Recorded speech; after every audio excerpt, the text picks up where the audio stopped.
All right, back on the Carson couch for week 4 of the job hunt update. And I want to talk about a couple of things. Stigma, first and foremost, because I think it's easy to have some negative self-talk when you're hunting for jobs, nobody wants to hire you, right? That's the narrative that you tell yourself. And it's stupid because there are only so many opportunities out there. If you think, what's the perfect job for me? You think it's going to pop up tomorrow? Like, no. And admittedly, I was naive when I was thinking about it originally because I've got a good CV. I've got a good story over the last 2.5 years. I've learned a lot, stacked a lot of skills. Of course, this should be easy. But in actuality, no, of course that's not going to be the case because you need to find the right opportunity for your skill set. And if you are forward thinking, you need to find the right opportunity. It's not just about getting hired. It's about finding the right thing that sets you up for the next thing. For me, it's AI consulting. What do you know? It's a new industry. There aren't a lot of opportunities in the market at the moment, not the right ones. And that's a very important thing because when you actually read the fine print, as it were, it's not really related. That's the first thing. I think it's easy to just get drowned in your own self-perception of how long it should take. Nobody finds the perfect job from the outset. The other thing that I've kind of been thinking about is actually, if you're someone who's thinking about taking a risk at the moment for yourself and you're worried, one of the first things that I thought about when I left London 2.5 years ago was, what is the worst case scenario? I end up in the same position. Data's not going away and I've got a data background, but it would be the same for you. You can always fall back into where you are. And that immediately made the risk feel so much lesser.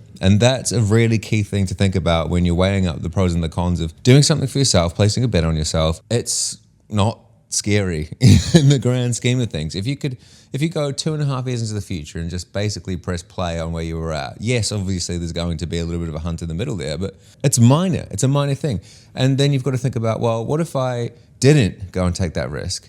Versus what if I did? What's the payoff? I found it extremely rewarding, and I wouldn't have had that experience if I was afraid of what could happen on the other side. And you know what the other side is?